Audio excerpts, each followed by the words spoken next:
Hello everyone, this is Umesh Kelohar and I am here to clear some of the very common doubts.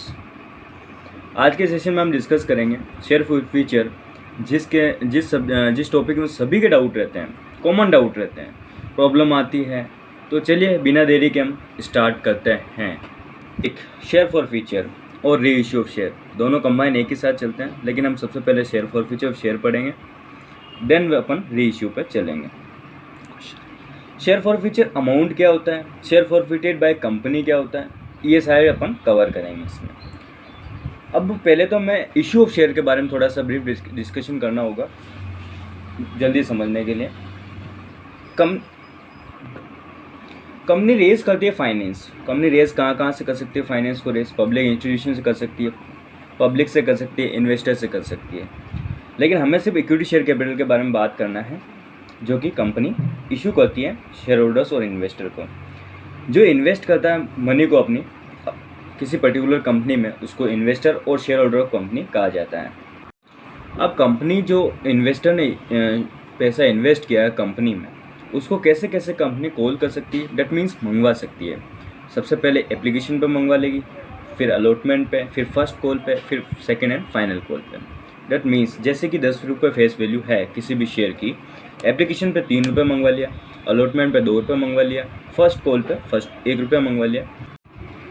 Company जो call करेगी investor को यानी share holder को, जो पैसा कैसे कैसे मंगवा सकता है। जिस समय एप्लीकेशन दी होगी शेयर होल्डर ने कंपनी को, तो एप्लीकेशन पे कुछ पैसा मंगवाया होगा, अलॉटमेंट पे कुछ पैसा मंगवाया होगा, फर्स्ट कॉल पे कुछ पैसा मंगवाएगी, या फिर सेकेंड एंड फाइनल कॉल पे कुछ पैसा मंगवाएगी। इसका मतलब ये है कि जैसे कि फेस वैल्यू अगर 10 रुपये है, तो एप्लीकेशन पे 3 रुपये मंगवा लिया, अलॉटमेंट पे 2 रुपये मंगवाया, फर्स्ट कॉल पे 1 rupees and second and final call पे 4 रुपीज़, टोटल 10 रुपीज़ हो गए। और ऐसे ऐसे कंपनी ने कॉल कर लिया। कैसे मंगवाएगी company? According to rules and regulation of particular company. अगर शेयर होल्डर कंपनी को अपने कॉल मनी या फिर अलॉटमेंट मनी देने में फेल होता है, तो उस समय कंपनी शेयर होल्डर को नोटिस देगी और उनको बताएगी कि आप फेल कर रहे हो पेमेंट में, तो हम आपका शेयर फॉरफिट कर लेंगे अगर आपने टाइमली पेमेंट नहीं किया तो। इसलिए कुछ टाइमिंग दी जाती है शेयर होल्डर को। उस पीरियड में भी अगर वो शेयर होल्डर पे नहीं करे तो उसके शेयर फॉरफिट कर लेंगे, एज वेल एज जो उसने मनी पहले एप्लीकेशन पे अलॉटमेंट पे दे रखा है वो मनी भी फॉरफिट कर लेंगे। अब फॉरफिट का मतलब क्या होता है? फॉरफिट का मतलब जब्त करना। आपके शेयर्स भी जब्त कर लिए और आपका अमाउंट भी जब्त कर लिया। अब फॉरफीचर करने से पहले सबसे पहले हमें पता होना चाहिए कि इशू डेट पार है, इशू डेट प्रीमियम है और डिस्काउंट है। मेनली अब प्रोहिबिटेड है कंपनीज इशू डिस्काउंट पे करने के लिए, तो डिस्काउंट वाला क्वेश्चन तो आपके कभी आएगा नहीं अब इन फ्यूचर। तो हमें सिर्फ 2 चीज़ें पढ़नी है, इशू डेट पार है या इशू डेट प्रीमियम है। और वो देखते हैं शेयर्स। अब इशू डेट पार है तो उसकी क्या एंट्रीज होगी, और इशू डेट प्रीमियम है तो उसकी क्या एंट्री। अब प्रीमियम का मतलब क्या होता है बताओ? प्रीमियम का मतलब होता है अब प्रीमियम का मतलब क्या होता है? प्रीमियम का मतलब ये होता है कंपनी की रेपुटेशन, गुडविल कुछ तो होगी जब आप एक्स्ट्रा पे कर रहे हो। मतलब फेस वैल्यू 10 रुपीज़ है प्लस 2 रुपये जो एक्स्ट्रा पे कर रहे हो वो कंपनी की गुडविल रेपुटेशन के कारण आप पे कर रहे हो। बाकी आप 10 रुपये के 12 रुपये क्यों दोगे? जाहिर सी बात है, गुडविल रेपुटेशन होगी कंपनी, इसलिए आप 10 के 12 दे रहे हो। ओके, तो प्रीमियम मीन्स गुडविल और रेपुटेशन का पैसा ले रही है कंपनी। ओके, अब इसमें भी फर्दर 2 क्लासिफिकेशन है। अब प्रीमियम कंपनी को रिसीव हो गया या नहीं हुआ, दैट मीन्स प्रीमियम पेड है शेयर होल्डर के द्वारा या नहीं है, नॉट पेड। इसे आप ऐसे भी लिख सकते हो, प्रीमियम रिसीव्ड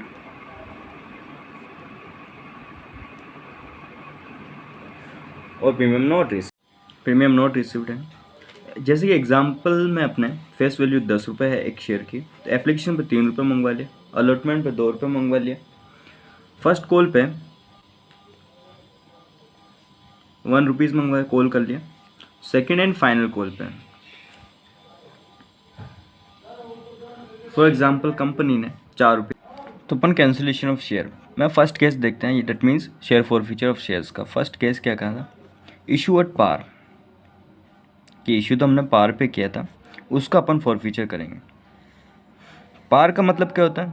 फेस वैल्यू, ठीक है। ओके, फेस वैल्यू मीन्स अपने केस में 10 रुपीज़ है, ठीक है। मेनली 10 रुपये रहता है फेस वैल्यू शेयर्स की, इक्विटी शेयर के केस में। ओके, सबसे पहले हम एंट्री पास करेंगे। अगर हमने जब इश्यू किया होगा तो उस समय हमने एंट्री क्या पास करी होगी कि bank account debit to application money. Okay, फिर एप्लीकेशन मनी को अपन ने डेबिट किया होगा और to equity share capital. That means उस समय अपन इक्विटी शेयर कैपिटल को क्रेडिट करके बैठे हैं। अभी अपन को कैंसिलेशन करना है, दैट मीन्स रिवर्स करना है। तो रिवर्स करने के लिए हमें issued at par, first case में इशूड एट पार मतलब जब हमने इशू किया होगा तो पार पे किया होगा, फेस वैल्यू पे किया होगा। तो उस समय अपन को रिवर्स करना है तो शेयर कैपिटल को हमें डेबिट करना पड़ेगा। तो करो भाई शेयर कैपिटल को डेबिट।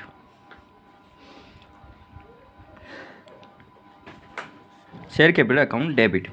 अब क्वेश्चन ये आता है कि हम किस वैल्यू से करेंगे। हम शेयर कैपिटल को पहले हमने जब इश्यू किया था तब क्रेडिट किया होगा, तो हमें रिवर्स एंट्री यानी कैंसिल करने के लिए डेबिट करना पड़ेगा ना, डेबिट। अब हमें क्वेश्चन आता है कि किस फेस वैल्यू से डेबिट करें अपन पर शेयर को, या फिर इशू प्राइस से करें, या फिर कोल्ड अप वैल्यू से करें।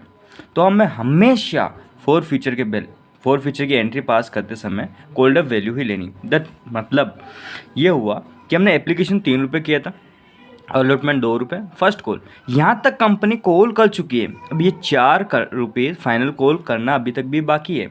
तो हमें कोल्ड अप वैल्यू हमारे केस में यहाँ पे कितना बनेगा? 3 + 2 + 1 मतलब 6 रुपया। अपना 6 रुपये कोल्ड अप होगा। तो हमें इस वैल्यू में 6 रुपये कोल्ड अप वैल्यू ही लेनी है, यानी number of share forfeited multiplied by cold up value, या फिर अमाउंट कह सकते हैं आप। यानी अपने केस में कितना है? Only 6 rupees. ओके, अब हमें क्या करना है, जो अमाउंट रिसीव हो गया, ठीक है, अगर रिसीव हो गया तो हमें कोई मैटर ही नहीं है। हमें तो बात ही यहाँ करनी कि जब फेल हुआ, रिसीव नहीं हुआ वो अमाउंट, मतलब कि हमने शेयर का एप्लीकेशन का पैसा मंगवाया, आ गया, अलॉटमेंट का पैसा मंगवाया, आ गया, कोई मैटर नहीं है। लेकिन हमें फर्स्ट कॉल का पैसा अपन ने मंगवाया पर रिसीव नहीं हुआ, शेयर ऑफ फर्स्ट कॉल। फिर अपन ने सेकंड कॉल का पैसा भी मंगवाया, share of second call.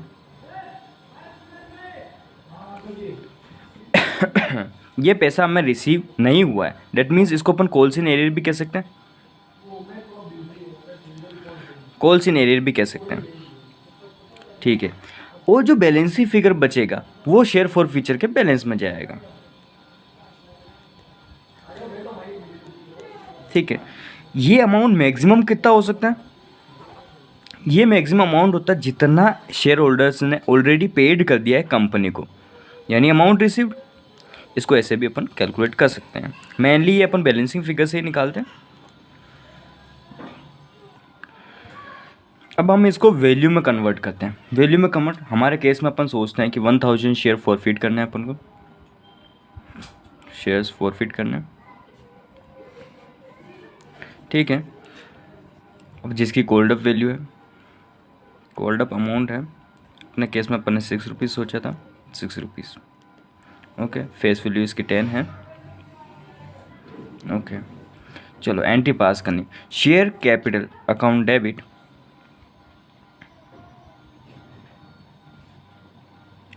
Number of share forfeited कितना अपने पास? 1000 मल्टीप्लाई बाय कोल्ड अप कितना है? 6 रुपीज़। ओके, तो ये अमाउंट हो गया 6000 रुपीज़। आ गया? यहाँ तक समझ में आ रहा है? ओके, 2 शेयर फर्स्ट कॉल, यानी ये हमें जो चीज़ लिखनी है जो कि पैसा रिसीव नहीं हुआ है। हमें मैटर ही किसका है? पैसा नहीं रिसीव हुआ, उस कारण ही हमें इसको फॉरफिट करना पड़ रहा है। तो शेयर फर्स्ट कॉल एप्लीकेशन का मिल गया इसको पैसा, अलॉटमेंट का मिल गया, फर्स्ट कॉल का पैसा नहीं मिला। शेयर फर्स्ट कॉल कितना पैसा नहीं मिला अपने फर्स्ट कॉल पे? 1 रुपीज़ था, तो 1000 × 1 दैट मीन्स 1000 रुपीज़। ओके, और हमारा अब सेकेंड एंड फाइनल कॉल तो अभी तक कॉल ही नहीं किए, तो पैसा रिसीव ही नहीं होगा, तो ये पैसा भी हमें रिसीव नहीं होगा। और अब अपने फाइनल कॉल तो अभी तक भी कॉल भी नहीं किए, कॉल्ड अप ही नहीं है, तो हमें इसका तो पार्ट बनाने का कोई ज़रूरत ही नहीं है। तो अब जो बैलेंस आएगा वो शेयर फॉर फ्यूचर का ही होगा, यानी जिसको फॉरफिट करने पे जो फ़ायदा हो रहा है, शेयर फॉर फ्यूचर। अब फॉर फ्यूचर का बैलेंस कितना, 6000 ये है, 1000 लेस कर दो तो 5000 बचता है, जो कि अपन ने बैलेंस फिगर से निकाला। चलो इसको चेक करने के लिए अपन करते हैं अभी तक का पेड अमाउंट कितना है, 3 + 2 5 rupees, 5 rupees in multiplied by 1000 share, 5000 आ गया, मैच हो गया। दैट मीन्स अब इस चीज़ को अपन शेयर फर्स्ट कॉल को जो है ना, कॉल्स इन एरिया, जब अपना MCQ का कोई भी क्वेश्चन आए या फिर कोई शॉर्ट आंसर क्वेश्चन आए तो उस समय अपन इसको कॉल्स इन एरिया से डायरेक्टली कंप्यूट कर सकते हैं। समझे आप, जो अमाउंट रिसीव नहीं हुआ है उसको कॉल्स इन एरियर कहते हैं। अब सेकंड केस में क्या है, issued at premium, issued at premium. Premium में अपने पास दो केस हैं, प्रीमियम रिसीव और प्रीमियम नॉट रिसीव। तो हम फर्स्ट केस पे जा रहे हैं, उसके भी फर्दर फर्स्ट केस पे कि प्रीमियम पे इशू हुआ है शेयर और प्रीमियम रिसीव हो गया है। प्रीमियम का मैंने क्या बताया था, प्रीमियम किसका पैसा है, गुडविल का, रेपुटेशन का, कंपनी का। अगर कोई भी पैसा किसी को मिल जाता है जो मांगता है तो क्या मैटर रहता है, कोई मैटर नहीं रहता है। कुछ भी कंपनी नहीं सोचेगी, कुछ भी कैलकुलेशन नहीं करेगी, उसने पैसा मंगवाया और उसका पैसा आ गया तो कोई भी कैलकुलेशन नहीं करनी है, इसको एज ए इग्नोर मारने का और सेम एंट्री पास करनी जैसे अपन इश्यू डेट पार में करते हैं। रिवर्स एंट्री क्या करते हैं, share capital account debit, debit क्या लेते हैं, कॉल्ड अप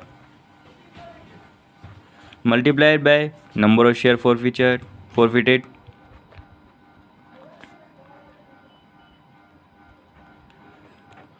फिर टू शेयर फर्स्ट कॉल,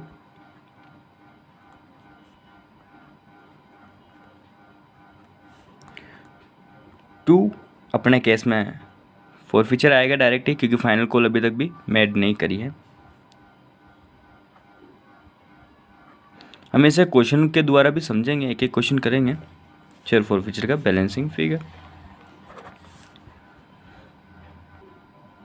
अब कोई सारे बच्चों का डाउट आता है कि प्रीमियम पे सर डेबिट क्यों नहीं किया आपने सिक्योरिटीज़ पे। अरे भैया, ये प्रीमियम का अमाउंट यहाँ पे इसलिए डेबिट नहीं किया क्योंकि प्रीमियम का पैसा कंपनी ने मंगवाया और इन्वेस्टर ने पे कर दिया अलॉटमेंट के साथ।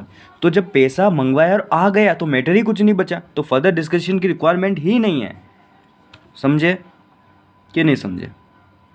ओके, सेकंड केस आता है इशूड एट प्रीमियम।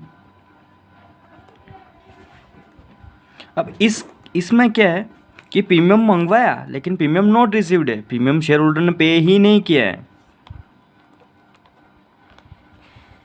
प्रीमियम जैसे कि अपना अलॉटमेंट के साथ 2 रुपये मंगवाया और 2 रुपये आए ही नहीं, तो उस केस में अपन को सिक्योरिटीज़ प्रीमियम को भी कंपनी मंगवाएगी क्योंकि कंपनी के गुडविल का रेपुटेशन का पैसा है। कोई कंपनी गुडविल रेपुटेशन का पैसा छोड़ देगी क्या? कभी भी नहीं छोड़ेगी। तो रिवर्स एंट्री में शेयर कैपिटल अकाउंट डेबिट, वही सेम कॉल्ड अप लेंगे, नंबर ऑफ शेयर फॉरफिचर लेंगे। अब आपको समझ में आ रहा होगा धीरे धीरे थोड़ा थोड़ा, और क्वेश्चन से थोड़ा और क्लियरिटी आएगी, डोंट वरी। अब अपन को यहाँ पे प्रीमियम का पैसा मंगवाया कंपनी के पास नहीं पहुँचा, तो वो तो अपना भैया प्रीमियम का पैसा छोड़ेगी नहीं, कंपनी कभी नहीं छोड़ेगी गुडविल रेपुटेशन का पैसा। तो सिक्योरिटीज़ प्रीमियम का जो भी अमाउंट है, फॉर एग्जांपल 2 रुपये है, उसको भी डेबिट करेगी। कितना? तो भाई number of share forfeiture multiplied by premium amount. Okay, वही सेम बाकी to share first call, to share premium का अलॉटमेंट पे मंगवाया तो अलॉटमेंट भी डेबिट होगा, to share allotment, to share first call, to share second and final call,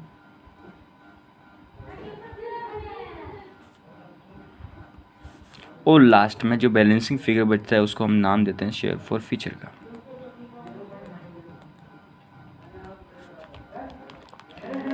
इन चीज़ों को हम किस नाम से एक और जानते हैं, बताओ बताओ बताओ जल्दी। हाँ सही है, कॉल्स इन एरियर।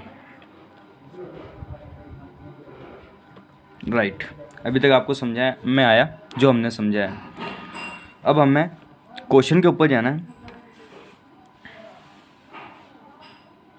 क्वेश्चन करते हैं अब अपन। क्वेश्चन नंबर फर्स्ट निकालो। चलो आ जाते हैं क्वेश्चन पे। क्वेश्चन पढ़ते हैं अपन।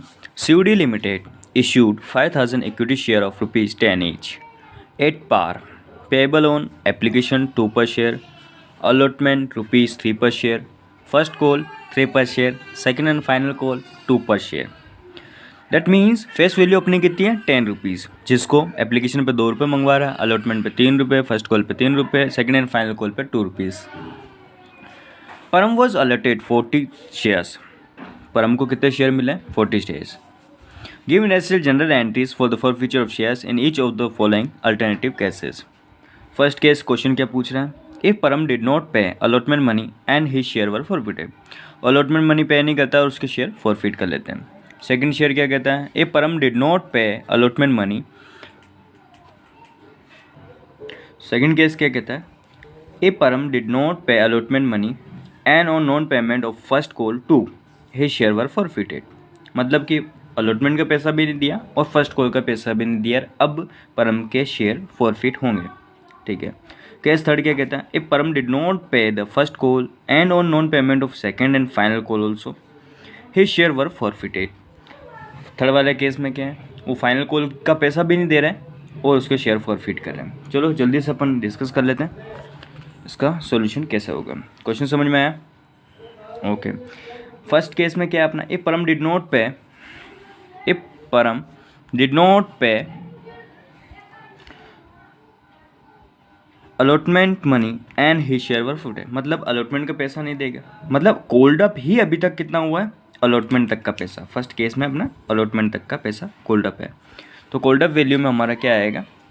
चलो फर्स्ट केस का सॉल्यूशन करते हैं अपन। सॉल्यूशन फर्स्ट केस की एंट्री क्या होगी फॉरफीचर की, जनरल एंट्रीज। ठीक है, अपन रिवर्स करते हैं तो क्या लिखते हैं, share capital account debit, debit.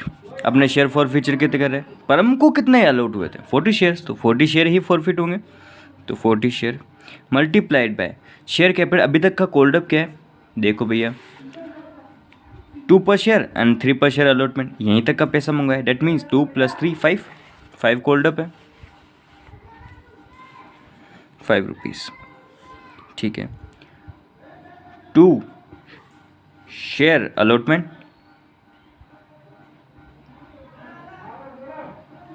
Allotment मतलब ये कॉल से एरियर हुआ ना अपना, 2 शेयर्स अलॉटमेंट कितना हुआ 3 पर शेयर, तो 40 मल्टीप्लाइड बाय 3। ठीक है, यानी ये हो गया 120, ये हो गया 200। तो 2 शेयर फॉरफीचर में बैलेंस कितना बचेगा, बैलेंसिंग फिगर फॉरफीचर। ओके, कितना बैलेंसिंग फिगर अपन निकालते हैं तो 200 - 120 डेट मीन्स 80। ओके, इसको अपन दूसरी तरह से भी कैलकुलेट कर सकते हैं, जैसे कि अभी तक कंपनी को पे कितना हो गया शेयर होल्डर के द्वारा 2 + 3 5 रुपीज़। ठीक है, और उसमें से अलॉटमेंट का पैसा अभी तक परम ने दिया ही नहीं है, तो 2 दिया है, तो 2 उसका फॉरफिट होगा अमाउंट और उसके शेयर भी फॉरफिट होंगे। ओके, सेकंड केस में आते हैं अपन जल्दी से। सेकंड केस क्या पूछ रहा है अपन को, if firm did not pay allotment money and non payment of first call too. मतलब फर्स्ट कॉल का पैसा भी नहीं दे रहा है और अलॉटमेंट का पैसा भी नहीं दे रहा है, तो अभी तक यहाँ तक कितनी कोल्ड अप वैल्यू कितना हो गया, एप्लीकेशन का मंगवाया और दे दिया, अलॉटमेंट का मंगवाया नहीं दिया, फर्स्ट कॉल का मंगवाया नहीं दिया, तो फर्स्ट कॉल तक का जितना पैसा है वो हमारे कोल्ड अप में आएगा। मतलब 2 एप्लीकेशन का, अलॉटमेंट का 3, फर्स्ट कॉल का 3, यानी टोटल कोल्ड अप वैल्यू कितनी हुई 3 + 3 6 और 2 + 8। ओके, तो 8 रुपीज़ हो गया। ओके, तो सोल्व। सेकेंड नंबर केस, वापिस वही same entry, share capital account debit, cold up value अपने केस में कितनी 8, 40 शेयर्स है, टोटल बैलेंस कितना आ गया 320। ओके। 2 शेयर अलॉटमेंट, अलॉटमेंट का पैसा कॉल से नहीं रहा है। 2 फर्स्ट कॉल,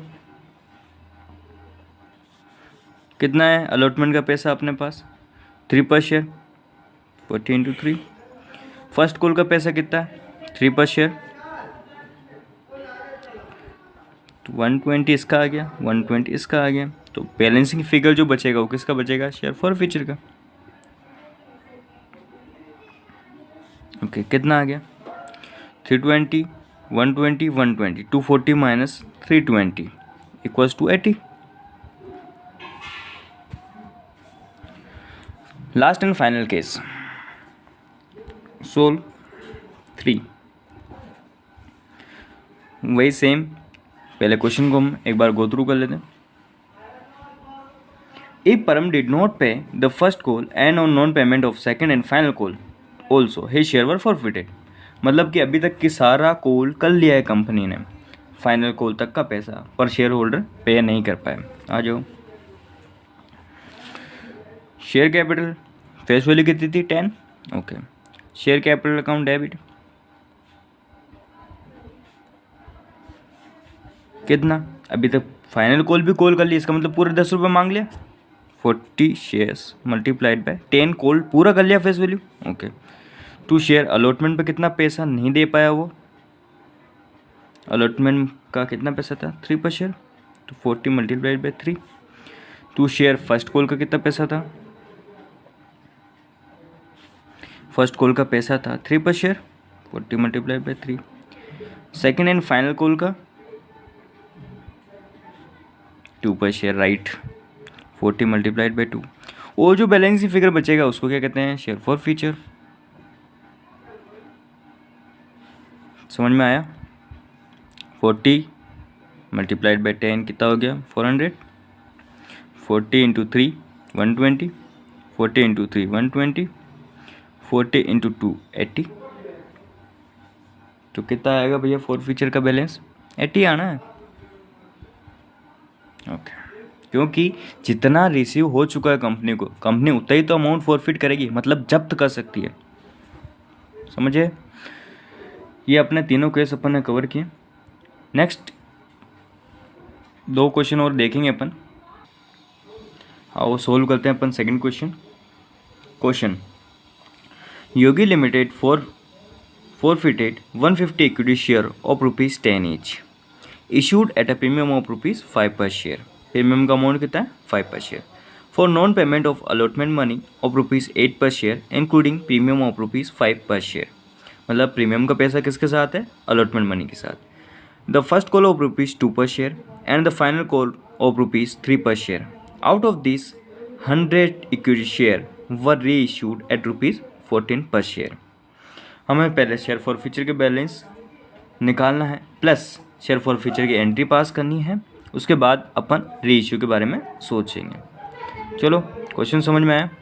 सॉल्यूशन, फर्स्ट कि फेस वैल्यू कितनी है उसकी, 10 रुपीज़, यहाँ तक समझ में आया।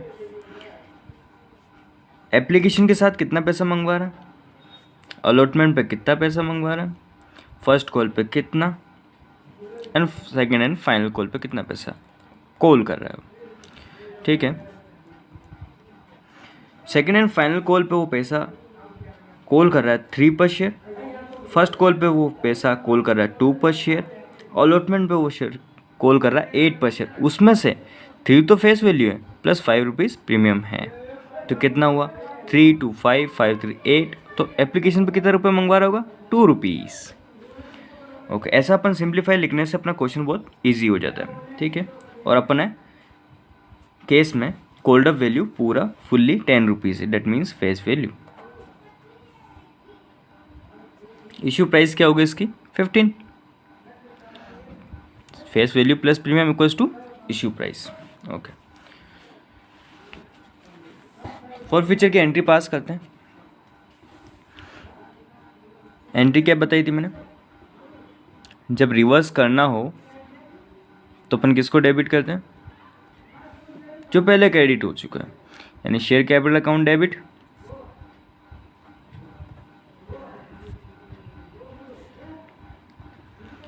कितना रुपये, 10 रुपये पूरी फेस वैल्यू। कोल्ड अप, कभी भी अपन कोल्ड अप में प्रीमियम को इंक्लूड नहीं करते हैं, ये आपको मैंने पहले ही समझा दिया था।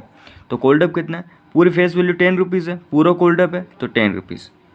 और अपना शेयर्स कितना था, 150 शेयर्स इक्विटी शेयर्स थे, तो 150 multiplied by cold up value 10। यहाँ तक समझ में आया। अब रुक जाओ, अब क्वेश्चन पे वापस चलते हैं अपन। इसने क्या बोला था, अपन किस कैटेगरी में फॉल हो रहे हैं, मतलब उसने प्रीमियम का पैसा मंगवाया लेकिन रिसीव नहीं हुआ। अलॉटमेंट के साथ पैसा मंगवाया है प्रीमियम का, लेकिन अलॉटमेंट के साथ जब अलॉटमेंट मनी ही नहीं मिल रही है तो प्रीमियम भी नहीं मिल रही है, तो अपन थर्ड कैटेगरी में फॉल हो गए। तो डेट मीन्स कि कंपनी ने गुडविल रेपुटेशन का पैसा मंगवाया लेकिन शेयर होल्डर पे नहीं कर रहा है, तो कंपनी छोड़ देगी क्या, नहीं छोड़ेगी, तो कंपनी उससे लेके ही रहेगी। यानी कि सिक्योरिटीज प्रीमियम दैट, इसको SPR कहते हैं, securities premium reserve account debit. कितना प्रीमियम का पैसा था भैया, 5 रुपये। कितने शेयर पे, 150 शेयर अपन फॉरफिट कर रहे हैं 150 पे। 2 एप्लीकेशन का पैसा मंगवाया लेकिन आ गया तो उसकी कोई दिक्कत ही नहीं है। 2 शेयर अलॉटमेंट, अलॉटमेंट का पैसा मंगवाया लेकिन अभी तक रिसीव नहीं हुआ। अलॉटमेंट, अब अलॉटमेंट पे फेस वैल्यू कितनी थी, 3 पर शेयर, राइट, 3 पर शेयर। तो 150 मल्टीप्लाइड बाय 3, अलॉटमेंट का पैसा नहीं है। 2 शेयर, फर्स्ट कॉल कितना कॉल किया था, फर्स्ट कॉल पे अपन ने कितना मंगवाया कंपनी ने, फर्स्ट कॉल पे 2 पर शेयर है, तो 150 मल्टीप्लाइड बाय 2। फाइनल कॉल पे share, second and final call, कितना पैसा कॉल किया, 3 पर शेयर। कितने शेयर है अपने पास, 150। ओके, जो भी बैलेंस आएगा वो किस में जाएगा, शेयर फॉर फ्यूचर में। समझ में आ रहा है। ओके, यहाँ अपन कैलकुलेट करते हैं, 150 इंटू 10 कितना होता है, 1500। 150 इंटू 5 750। 150 इंटू 3 450। 150 इंटू 2 300। कैलसी पे करना है आपको ये। 150 इंटू 3 450। अब बैलेंसिंग फिगर निकाल लो, आना कितना हो बैलेंसिंग फिगर। अगर कुछ अपन कैलकुलेशन ना करें तो भी हमें पता है कि अब जितना पेड कर रखा है शेयर होल्डर उतना ही तो फॉरफिट करेगी, और सिर्फ एप्लीकेशन मनी शेयर होल्डर ने पेड कर रखी है तो 2 पर शेयर ही आना है। 150 इंटू 2 तो 300 बैलेंसिंग फिगर में आएगा। और ऐसे इनको जोड़ के इसको माइनस करो, डेबिट को प्लस करो, क्रेडिट को माइनस करो, तो अपना बैलेंसिंग फिगर 300 मिल जाएगा। यह हमारे 4 फीचर का एंट्री पूरी हुई। सॉरी, अलॉटमेंट वाले में हमसे मिस्टेक हुई थी। 150 इंटू 8 इंक्लूडिंग प्रीमियम है ना, फेस वैल्यू उसकी 3 है, plus including premium 5 rupees premium का भी तो है, इसलिए अपना 150 इंटू 8 इक्वल्स टू 1200। ओके, ये मेरे से मिस्टेक हुई थी, बाकी सारा सेम अपना, भाई कोई मिस्टेक नहीं है, एकदम क्लियर। ओके, अब अपन री इशू की तरफ जाते हैं। अब क्वेश्चन में पढ़ते हैं कि री इशू कितना कर रही है। Out of this 100 equity share वर री इशूड एट ₹14 पर शेयर, मतलब ये भी प्रीमियम में इशू हो रहा है।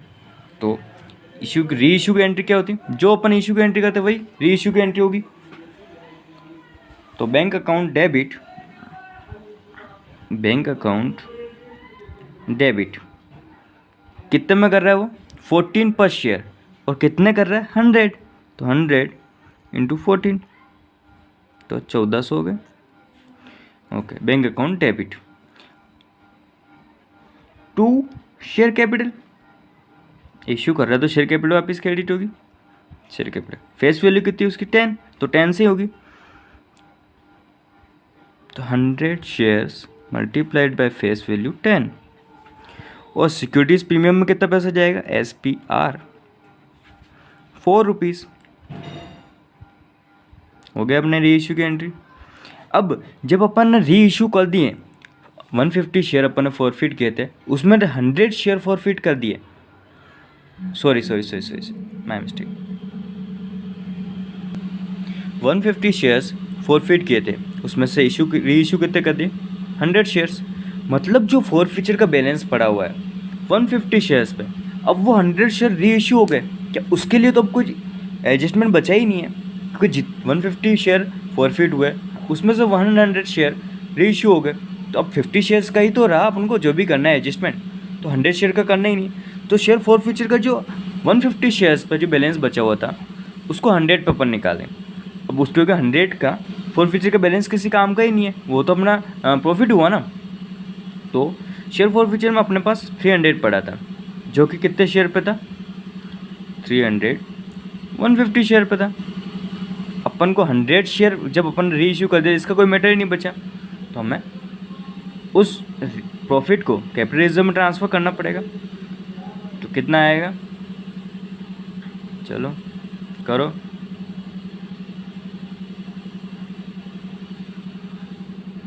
₹200। Yes right. शेयर फॉरफीचर का बैलेंस अपन ने क्या कर रखा था पहले? क्रेडिट, तो अपन को वापस डेबिट करना है। कितने से? ओनली 100 शेयर पे। Share forfeiture debit to base को ट्रांसफर कहाँ करते हैं? कैपिटल रिजर्व में। अमाउंट कितना था अपना? 200। चलो, यहाँ आपने शेयर फॉरफीचर प्लस री इशू दोनों की एंट्री अपन ने 2 क्वेश्चन डिस्कस किए। ये कंप्लीट क्वेश्चन है, इसको आपको वापस देखना है तो देख सकते हैं। एक बार देखने के बाद अगर आप डबल स्पीड में भी देखते हैं तो कोई इशू नहीं है। Okay, thank you so much.